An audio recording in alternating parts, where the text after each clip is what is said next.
सो हम डिफाइन करने जा रहे हैं convolution of two functions. Suppose हमारे पास एक फंक्शन है एफ टी जो डिफाइंड है t greater than equals to 0 के लिए। Generally t variable time variable होता है, ओके, लैप्लास ट्रांसफॉर्म है, इसलिए t greater than equals to 0 ले रहे हैं। और एक और फंक्शन है gt, this is again defined for t greater than equals to 0।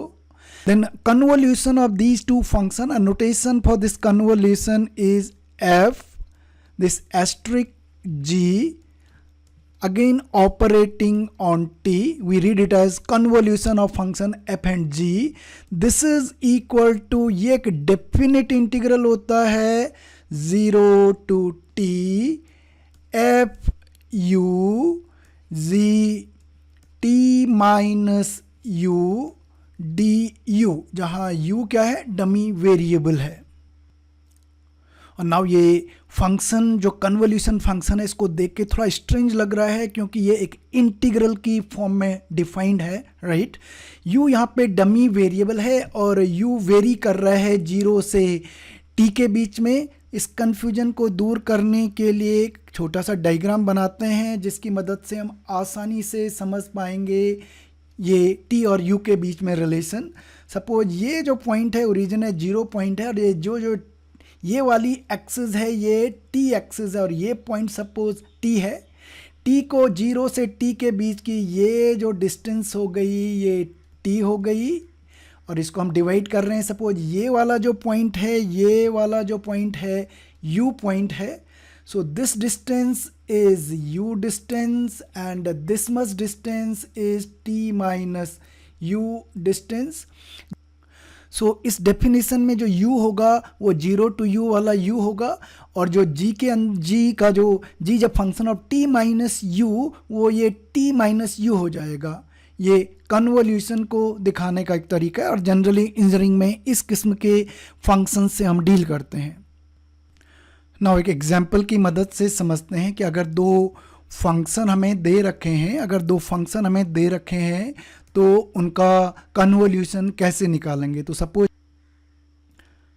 Suppose हमारे पास जो एफ टी फंक्शन है वो है सिंपली t, और जो जी टी फंक्शन है वो है e raise to the power t, और हमें निकालना है convolution of function f and g.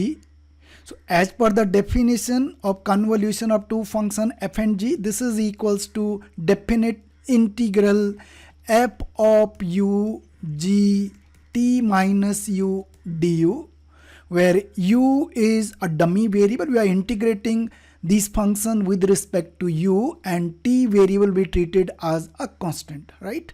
So ft अगर t है, हमारे पास ft अगर t है तो f ऑफ u क्या हो जाएगा, t की जगह u रखा तो यहाँ पे u हो जाएगा। g of t e rest power t है तो g of t minus u, t की जगह t माइनस u रखा तो ये हो जाएगा e raise to the power t minus u।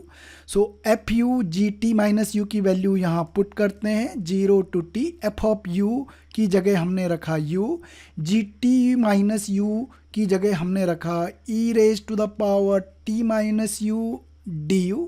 और अभी हमें इसको इंटीग्रेट करना है।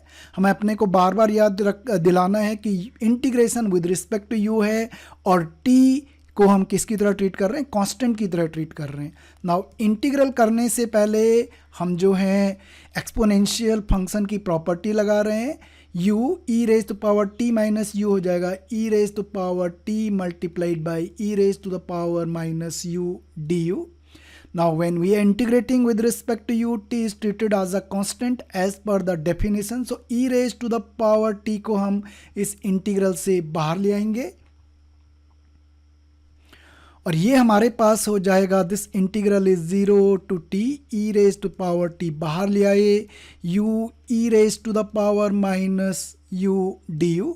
ओके, नाउ यहाँ पे हम अब इंटीग्रेशन करेंगे बाय पार्ट से, बाय आइलेट। ये हमारा फर्स्ट फंक्शन होगा और ये हमारे पास सेकंड फंक्शन हो जाएगा। So this is equals to e raise to the power t first function u as it is integral of e raised to power minus u, e raised to the power minus u over minus 1 minus integration पहले function u का derivative, so u का derivative with respect to u कितना हो जाएगा 1, and again second function का integral e raise power minus u का integral जैसे हमने निकाल रखा है e raise to the power minus u over minus 1 du. This limit is from limit is from 0 to t, and again this limit is from 0 to t. Simplify हम इसको करने जा रहे हैं. So e raise to power t is outside. You have upper limit लगाई हमने इस वाले एक्सप्रेशन में, अपर लिमिट लगाई तो ये हो जाएगा t e raise to the power minus t, minus sign यहाँ पे है तो ये माइनस रहेगा. लोअर लिमिट लगाई, ये u की लिमिट्स हैं, ये जो लिमिट हैं ये u की लिमिट हैं. लोअर लिमिट लगाई, इस u की वजह से ज़ीरो हो जाएगा. So this is equals to lower limit लगाई तो ये हो गया ज़ीरो, राइट. ये e की पावर t कॉमन है. So this one is this, minus minus plus हो जाएगा. Integration 0 to t e raise to the power minus u du. And this one is equals to, this one is equals to e raised to the power t. We have minus t e raised to the power minus t. ये integration किया plus e raised to the power minus u over minus 1 limit 0 to t. Simplify कर रहे हैं इसको. e raised to the power t comes outside. Minus t e raise to the power minus t. Okay, ये minus common है, बाहर लिख रहे हैं. अपर लिमिट टी लगाई, ये हो जाएगा e raise to the power minus T.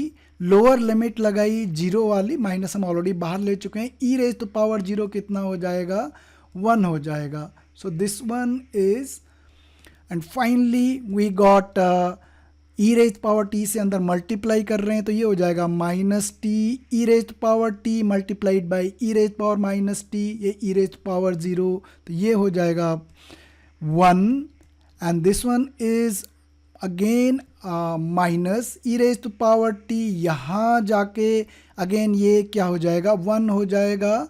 Minus minus minus minus plus हो जाएगा, और ये e raise to the power t यहाँ 1 से मल्टीप्लाई करके हो जाएगा e raise to the power t. Basically हम सिंप्लीफाई कर रहे हैं, और ये कन्वोल्यूशन, दो फंक्शन का जो कन्वोल्यूशन है हम देख रहे हैं कि वो t का फंक्शन होगा, and this is basically e raise to the power t minus t minus 1.